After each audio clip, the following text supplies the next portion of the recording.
You got it? Thank you. Yeah.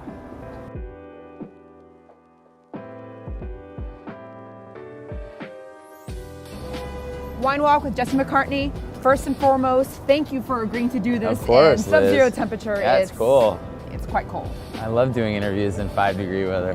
Don't we all? Well, here's the thing. So you have your show tonight. Yeah. And in a way, this is just good for your vocal cords. No, this is perfect. I actually do really like this weather. I'm not even kidding. I grew up in New York, and you know, funny or not, I mean, believe it or not, like, you know, Los Angeles gets a little boring. It's nice to have some seasons once in a while, right? I am anti-LA. Are you anti-LA? I'm anti-LA. I don't know if I would go that far. You know what? I don't get the allure of LA. Really? I don't get it. I feel like it's filled with people that, for the most part, now this has been my experience, are very much what can you do for me people. Yeah. And well, it's a one industry town. Like it's like based on just the entertainment industry. In New York, you can go to a bar and you can meet somebody in construction, meet somebody in nursing, meet a doctor, meet, you know, people all across the board. In LA, everyone's just trying to like get their resume turned in, you know? Exactly. Get their headshot turned in. But I hear you. I hear you. I was a huge boy band fan.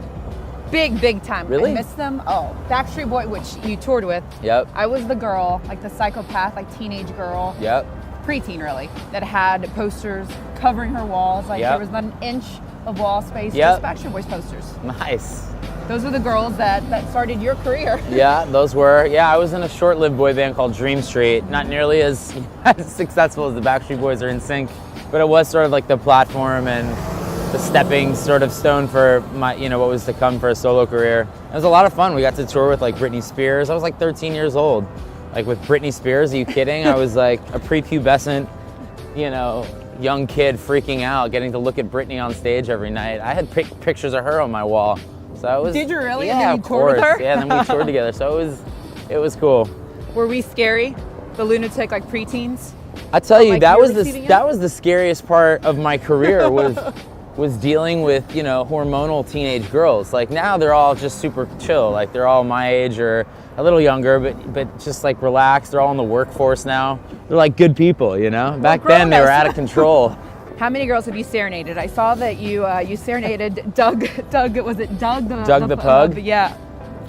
Quite a few. It's sort of part of my Song of choice? It's part of my bit on stage.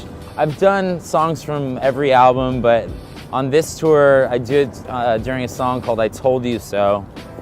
And the whole bit is like I asked the fans in the audience if they've ever had to like pull the plug on a relationship or break up with somebody, and then I bring them up on stage and sort of interrogate them and kind of make them feel like they should never have broken up with me, sort of thing. It's nice. It's a fun little moment for that one particular fan, and the audience gets to watch. But I've made it sort of like an integral part of the show. It just started as like a thing that I did once or twice, and then people were into it. So now it's a good fun thing to do in a pop show, I think. And how many girls have you serenaded in your personal life? I don't kiss and tell, Liz, sorry. Oh, come on. No dirt? Mm-mm. Is it different now that you're a little bit older?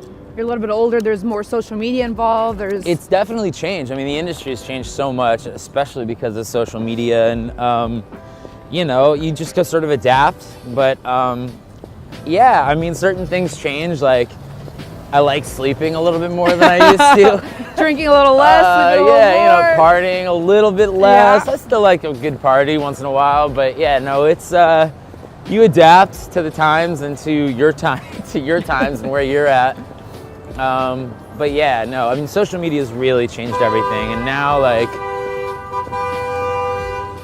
this guy. That guy's really got someplace to be. That's how you know you're in New York. I love it. Yeah, no, I mean, authenticity. Yep, it's one of those things where I now have like direct access to my fans at all times, and just makes things. Is that a good thing or a bad thing? I mean, it's great. I think it is great because, at least from a business standpoint, just because you know exactly what they like, what they don't like, you know how to cater to them. You can, you know, just be more engaged with them, and I feel like they also have a better understanding of who you are now. And back then, you know, back when I first started, it was more about like the allure and the mystique of an artist, and you really did hide more than you did share. And it's a totally different world now. We're in the digital age of sharing, you know, which even in the music industry, it's big. Yeah. Let's get you back in. Jesse, thank you very much. Thank you so much, Liz. That was awesome. Braving 5 Thanks, degree guys. weather. Come on. That was good. Not everybody would do that. I'd do it again anytime.